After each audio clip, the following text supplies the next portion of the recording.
নমস্কাৰ ADRE2 hours চেলেঞ্জলৈ সকলোকে স্বাগতম জনাইছোঁ। আজি আমি পলিটি অলপ চাম, লগতে আমি হিষ্ট্ৰীকো ৰিলেট কৰি পঢ়ি যাম। হিষ্ট্ৰীত আমি এইখিনি PMNC পঢ়িছিলোঁ অলপ, আৰু এইখিনি পঢ়িবলৈ বাকী আছে, ইণ্ডাছ ভেলী চিভিলাইজেশ্যন আৰু বেদিক পিৰিয়ডৰ কথা। যিসকলে আগৰ ভিডিঅ' চোৱা নাই চাই ল'ব, Day 1, Day 2, Day 3 কৰি। আৰু আমি পঢ়িবলৈ আছিলে মেডিয়েভেল আৰু মডাৰ্ণ। মই কৈছিলোঁ যে আমি ট্ৰিক্সত পঢ়িম, আৰম্ভণিতে আমি ক'ড কিছুমান জানিলৈ তাত ভৰাই গৈ থাকিম। এতিয়া কথা হ'লে মই আজি কি কৰিম, ইয়াৰ পৰা একদম মেডিয়েভেলৰ পৰা জাপ মাৰি মই মডাৰ্ণ পাইছোঁগৈ। আজি মডাৰ্ণৰখিনি অকণমান চাম, এইকাৰণে কাৰণ 15 আগষ্ট আহি আছে। গতিকে সেই স্বাধীনতা দিৱসৰ যিটো আমাৰ উৎসাহ, সেই উৎসাহৰ মাজতে আমি কেনেকৈ এই বেলেগ বেলেগ পলিটিৰ যিখিনি কুৱেশ্যন সেইখিনিও ৰিলেট কৰি একেলগতে সেইখিনি সময়ৰ কথা আমি পঢ়িম। এতিয়া সেইদিনা আমি পঢ়িছিলোঁ যে ইংলিছ ইষ্ট ইণ্ডিয়া কোম্পেনী যেতিয়া আহিছিলে, তেওঁলোক অহাৰ আগত PD আহিছিলে, DF আহিছিলে, মানে পৰ্তুগীজখিনি আহিছিলে। আৰু এটা কোড আছিল, কি কৈছিলোঁ যে পৰ্তুগীজখিনিক ইংলিছ ইষ্ট ইণ্ডিয়া কোম্পানীয়ে পৰ্তুগীজখিনিক ধূলিৰ নিচিনা, ডাষ্ট মানে ইয়াত এইটো আচলতে DUTCH হয় দেই, DUTCH হয় ডাষ্ট, কিন্তু মই মানে এটা কোডত যে পৰ্তুগীজখিনিক ডাষ্টৰ নিচিনা, ধূলিৰ নিচিনা সেইটো বুজাইছোঁ, DUST লগত মিলাই কৈছোঁ। ধূলিৰ নিচিনাকৈ সিহঁতক ইংলিছ ইণ্ডিয়া কোম্পানীয়ে খেদাই পেলাই সিহঁতি খুব ডান্স কৰিলে। ডান্স মানে ডেন্সখিনি যিখিনি আহিছিলে, DANES, Danes East India Company, এইখিনি খেদাই সিহঁতি ফ্ৰেঞ্চ ফ্ৰাইজ খালে। মানে ফ্ৰেঞ্চখিনি আহিছিল নহয়, ফ্ৰেঞ্চ কোম্পানী যিখিনি, তাহাঁতক খেদাই পেলাই নিজৰ আধিপত্য ইংলিছখিনিয়ে কৰিলে। আৰু সেই battle of one D wash মানে সেই ফ্ৰেঞ্চখিনিক একেবাৰে খেদাই পঠাই দিলে, এইটো আছিলে। এতিয়া এই ইংলিছ ইষ্ট ইণ্ডিয়া কোম্পানী তেওঁলোক কোন চনত আহিছিলে জানেনে? তেওঁলোক 1600 চনত আহিছিলে, 1600 চনত তেওঁলোক আহিলে। 1600 চনত অহাৰ পিছত নেক্সট যিটো ইম্পৰ্টেণ্ট চন হৈছে সেইটো হৈছে 1765। আৰু মই কৈছোঁ যে আমি ট্ৰিক্সত পঢ়িলে আমি মনত ৰাখিব পাৰোঁ। মই কিয় এনেকৈ চন দেখুৱাই পঢ়াইছোঁ অকণমান পিছত গম পাব, যেতিয়া দুটামান MCQ কৰিম। এতিয়া 1765, এই আপোনালোকে চনবোৰ মনত ৰখাৰ এটা উপায় দিওঁ দেই। এই আমি কিবাকিবি মোবাইলৰ কিছুমান হেৰিত ইউজ কৰিব লাগে নহয় নাম্বাৰ, আপোনালোকে এই নাম্বাৰবোৰ ইউজ কৰিব পাৰে। যেতিয়া ধৰক এই নাম্বাৰটোকে দি থৈছে কি হ'ব 1765, তেতিয়া কি হ'ব জানেনে? 1765ত কি পাইছিলে ইষ্ট ইণ্ডিয়া কোম্পানীয়ে, মানে এই ৰাজহ সংগ্ৰহ কৰা ধৰক সেইখিনিৰ অধিকাৰ পাইছিলে। সেইটোকে সেই কি বুলি কয়, দিৱানী বুলি কয়। দিৱানী মানে DIWANI, দিৱানী বুলি কয় দেই। তেওঁলোকে দিৱানী কিহৰ পাইছিলে? দিৱানী of Bengal, Bihar and Orissa. Bengal, Bihar and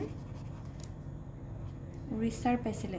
তাৰমানে এইখিনি জেগাত তেওঁলোকে কি কৰিবলৈ পাইছিলে, চিভিল জাষ্টিচ আৰু ৰেভিনিউ হেৰিৰ কাৰণে তেওঁলোকে ৰাইটছ পাইছিলে। 1765 চনটো বিৰাট ইম্পৰ্টেণ্ট হয়। এতিয়া এই ইষ্ট ইণ্ডিয়া কোম্পেনীহে আহিছিলে, সেই ব্ৰিটিছৰ যিখিনি ইংলেণ্ডৰ বা ব্ৰিটেইনৰ যিখিনি তাত শাসন কৰা মানুহেতো তেতিয়ালৈকে শাসন কৰা নাছিলে। এইটো জাষ্ট এটা কোম্পেনী আছিলে, কোম্পেনী। এতিয়া ইয়াৰ পাছতে ইম্পৰ্টেণ্ট এখন এক্ট আছে। সেই এক্টখন কিয় আহিছিলে সেইখন আপোনালোকে লিখি থওক, 1773। এইখন ৰেগুলেটিং এক্ট, মই আৰে বুলি লিখিছোঁ, ৰেগুলেটিং এক্ট, মানে নামটোতে ওলাই আছে ন, ৰেগুলেটিং মানে কাক ৰেগুলেট কৰিবৰ কাৰণে আনিছিলে? এই যে ব্ৰিটিছ ইষ্ট ইণ্ডিয়া কোম্পেনী, যিটো ইষ্ট ইণ্ডিয়া কোম্পেনী EIC বুলি লিখিছোঁ, ইহঁতক ৰেগুলেট কৰিবৰ কাৰণে। কাৰণ it is just A company, এখন দেশৰ এটা কোম্পেনী আহি ভাৰতত আহি দিৱানী ৰাইটছ পালে। তাৰপিছত ইহঁতি গোটেইটো দি থ'লেতো গোটেই ব্ৰিটেইনৰ একো লাভ নহ'ব।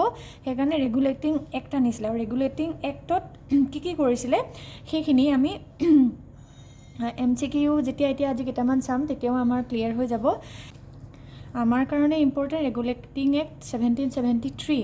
ইয়াত কি হৈছিলে, গভৰ্ণৰ জেনেৰেল অফ বেংগল এই যে ইয়াত লিখিছোঁ গভৰ্ণৰ জেনেৰেল অফ বেংগল, এই জেনেৰেল শব্দটো দেখিছেনে? ইয়াৰ আগলৈকে গভৰ্ণৰ অফ বেংগল আছিলে, তাৰপিছত কিন্তু গভৰ্ণৰ জেনেৰেল অফ বেংগল হ'ল। আৰু এই বস্তুটো যে হ'ল, এই বস্তুটো হোৱাৰ কাৰণে কি হ'ল, তাৰ আগলৈকে গভৰ্ণৰ অফ বেংগল আছিলে আৰু মাদ্ৰাছ আৰু বম্বে, এই দুখনৰ গোটেই গভৰ্ণৰে, তাতো গভৰ্ণৰ আছিলে, তেওঁলোকে ইণ্ডিপেণ্ডেণ্টলি কাম কৰিব পাৰিছিলে। কিন্তু ইয়াতে কি হ'ল, গভৰ্ণৰ জেনেৰেল অফ বেংগল কৰি পেলাই এই এজন মানুহৰ আণ্ডাৰত এই বাকী বেংগল আৰু বম্বেৰ কামখিনিও চোৱা চিতা কৰোৱা হৈছিল। মানে সেই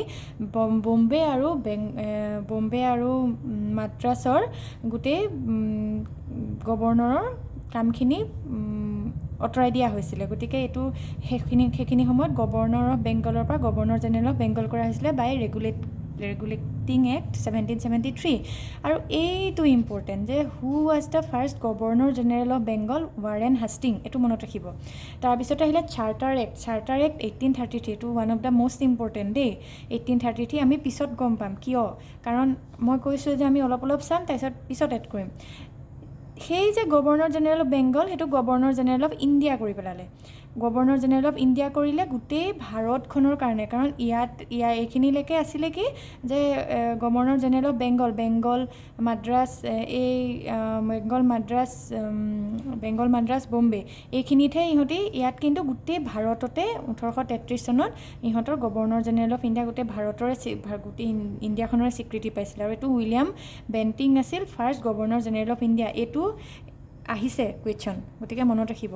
নেক্সট আহিলে গভৰ্ণমেণ্ট অফ ইণ্ডিয়া এক্ট 1858। এই যে মই কৈছোঁ ব্ৰিটেইনে নিজৰ গোটেই মানে যিটো কয় ক্ৰাউন ৰুল, এইটো কয় ক্ৰাউন ৰুল আৰম্ভ হৈছিলে দেই। ক্ৰাউন ৰুল মানে আপোনালোকে জানেই যে তাত ৰাণীৰ ছিষ্টেম আছে, এতিয়াও আছে।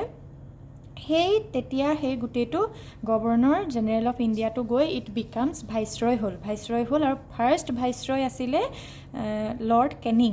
এইকেইটা বিৰাট ইম্পৰ্টেণ্ট আৰু মনত ৰাখিবলগীয়া। এইকেইটা আমাৰ কি আছে যে ৱাৰেন হেষ্টিং, বেণ্টিং আৰু কেনিং। আৰু আপোনালোকে নিজে কিছুমান কোড লগাই মনত ৰাখিব পাৰে। এটা মই এনেকৈ মনত ৰাখোঁ, ৱাৰেন হাষ্টিং, হাঁহিছে, তাৰমানে এইকাৰণে হাঁহিছে যে কাৰণ বম্বে মাদ্ৰাছৰ সেই পাৱাৰটো আঁতৰাই ইয়াক অকলে দি দিলেতো, ইয়াৰ বিৰাট মানে ফূৰ্তি লাগিলে, কাৰণে হাঁহিলে হাষ্টিং, গভৰ্ণৰ জেনেৰেল অফ বেংগল হৈ গ'ল মানে। তাৰপিছতে গভৰ্ণৰ জেনেৰেল অফ ইণ্ডিয়া, এইটো ইণ্ডিয়াৰ কথা আহি গ'ল। ইণ্ডিয়াৰ হেৰি পোৱাৰ পিছতে বেণ্টিং হ'ল। এইটো মানে এইটো যে প্ৰশ্নটো বেণ্টিংটো মই কেনেকৈ মনত ইমাজিন কৰোঁ, মানে গোটেই ভাৰতখনৰ হ'ল ন, মানে গোটেই ভাৰত মানে আপুনি এটা ঘৰৰ গোটেই গোটেই টিংখিনিৰ কথা কল্পনা কৰকচোন, তাৰ ওপৰত এটা বেং বহি আছে, সেই তেনেকৈ মই মনত ৰাখিছিলোঁ। আৰু মোৰ মনত আছে এইটো এনেকুৱা এটা প্ৰশ্ন আগতে কুইজত সোধে, আৰু এইটো মই ক্লাছ 7 নে 8তে এনেকৈ মনত ৰাখি থৈছিলোঁ। গভৰ্ণমেণ্ট অফ ইণ্ডিয়া 1858, এতিয়াতোতো একেবাৰে গোটেই হেৰি হৈ গ'ল আৰু গোটেই কি বুলি কয় ব্ৰিটেইনৰ শাসন হ'ল ন, ব্ৰিটেইন আহি গ'ল। সেইকাৰণে ভাইচৰয়, এতিয়া ভাইচৰয় শব্দটোৱেই মানে যেনেকৈ ভাইচৰয় আমাৰ VC, ইউনিভাৰ্চিটিবিলাকত VC টপ মোষ্ট যিটো পজিশ্যন, গতিকে ভাইচৰয় হৈ গ'ল। গতিকে এনেকৈ মনত ৰাখিলে মনত থাকিব। এতিয়া আমি কেইটামান MCQ চাওঁ। When East India Company came to India, it controlled Bengal through a post named as, গতিকে আমি এতিয়া এইখিনি আলোচনা কৰি আহিছোঁ, গতিকে আনচাৰটো কি হ'ব? A, governor of Bengal. Next question, which act converted the post of Governor of Bengal into Governor General of Bengal and Warren Hastings became the first Governor General of India? এইটো নিশ্চয় পাৰিব। উত্তৰটো কি হ'ব বাৰু? অফক'ৰ্ছ উত্তৰটো হ'ব B, দ্য ৰেগুলেটিং এক্ট 1773। এই প্ৰশ্নটো আপোনালোকে নিজে কৰিবলৈ চাওক। Through which act governor of Bombay and Madras work under the governor general of Bengal? একেই, অলপ এইমাত্ৰ পঢ়ি আহিলোঁ। আনচাৰটো নিজেই ভাবি মোক কমেণ্ট বক্সত জনাবচোন কোনটো আনচাৰ হ'ব এই কুৱেশ্যন নাম্বাৰ 3টো। This question is the most important question, কিয়নো ইয়াত সুপ্ৰিম কোৰ্টৰ কথা আছে। Which of the following act ensure the establishment of the supreme court in India? ইয়াৰ আনচাৰো হ'ব দ্য ৰেগুলেটিং এক্ট 1773, মানে উত্তৰটো হ'ব B। এই কুৱেশ্যনটোত foundation of British administration in India কেতিয়া হৈছিলে সুধিছে, কোনখন এক্টে কৰিছিলে। গতিকে ফাউণ্ডেশ্যন অফ ব্ৰিটিছ এডমিনিষ্ট্ৰেশ্যনৰ কথা কৈছে, ইয়াত ইষ্ট ইণ্ডিয়া কোম্পানীৰ কথা নাই কোৱা। গতিকে ডেফিনেটলি আমি পঢ়ি আহিলোঁ এতিয়া ৰেগুলেটিং এক্ট 1773। এইটো one of the most important questions, আৰু ইয়াতে দুটা পাৰ্ট আছে। এই প্ৰশ্নটো যে কৈছে যে which of the following charter act ended the monopoly of trade of East India Company with China and sea route also' ইয়াতে চাব যে দুটা পাৰ্ট আছে, দুটা পাৰ্ট মানে ended the monopoly of trade of East India Company with China and sea route also' মানে চাইনাৰ লগত যিটো বাণিজ্যিক সম্বন্ধ আছিলে চি ৰুটেদি বা যিটো ট্ৰেড মনোপলি আছিলে গোটেই ভাৰততে সিহঁতি বাণিজ্য কৰিব পাৰিছিলে ইষ্ট ইণ্ডিয়া কোম্পানীয়ে। ইয়াত দুটা কথা, এটা হ'ল যে এখন এক্ট আনিলে, এখন এক্ট, সেই এক্টখন হ'ল দ্য চাৰ্টাৰ এক্ট 1813। সেই এক্টখন আনি প্ৰথমতে কি কৰিলে, সিহঁতৰ ইষ্ট ইণ্ডিয়া কোম্পানীৰ ট্ৰেড মনোপলিটো নাইকিয়া কৰি পেলালে ব্ৰিটিছে, মানে ব্ৰিটিছ গভৰ্ণমেণ্টে। নেক্সট চাৰ্টাৰ এক্ট আনিলে 1833 আৰু তাত কি কৰিলে, এই যে ইষ্ট ইণ্ডিয়া কোম্পানীয়ে চাইনাৰ লগত বাণিজ্য কৰিব পাৰে, চি ৰুট বা ইউজ কৰিব পাৰে, সেইটোও নাইকিয়া এবলিছ কৰি দিলে। আৰু সেই ক্ষেত্ৰত এই প্ৰশ্নটোৰ উত্তৰ হ'ব চি, চাৰ্টাৰ এক্ট 1833। আৰু অলপ গুৰুত্ব দিব এই প্ৰশ্নটোৰ ক্ষেত্ৰত, কিয় কৈছোঁ, which act changed the name of post governor general of India to viceroy of India and Lord Canning became the first viceroy of India। এতিয়া এনেকুৱা প্ৰশ্ন আহিলে এই পিছৰখিনি নিদিবও পাৰে দেই, মই লগতে মিলাই দিছোঁ। এইটো আমি অলপ আগত পঢ়ি আহিছিলোঁ, ইয়াৰ কাৰণে হ'ব যিটো ভাইচৰয় হৈছে, কৈছিলোঁ যে গভৰ্ণমেণ্ট অফ ইণ্ডিয়া এক্ট 1858, অৰ্থাৎ আনচাৰটো হ'ব এ। By which act the post name of Governor General of Bengal again converted into Governor General of India and made William Bentinck as the first Governor General of India। গতিকে এই ক্ষেত্ৰত উত্তৰটো কি হ'ব, answer C, charter act 1833। এতিয়া চাব, charter act 1833 আমি আগতেও কুৱেশ্যন পঢ়িছোঁ, গতিকে সেইকেইটা আপোনালোকে এড কৰি ল'ব পাৰে। দুটা কথা আমি গমেই পাই গ'লোঁ চাৰ্টাৰ এক্ট 1833 কি কৰা হৈছিলে। আজিলৈ ইমানেই। যদি আপোনালোকে মোৰ ষ্ট্ৰেটেজিটো ভাল পাইছে, যিখিনি টপিক আলোচনা কৰিছোঁ আপোনালোক সেইখিনিৰ পৰা উপকৃত হৈছে, তেতিয়াহ'লে কমেণ্টত জনাব আৰু মোৰ চেনেলটো ছাবস্ক্ৰাইব কৰিব। ধন্যবাদ।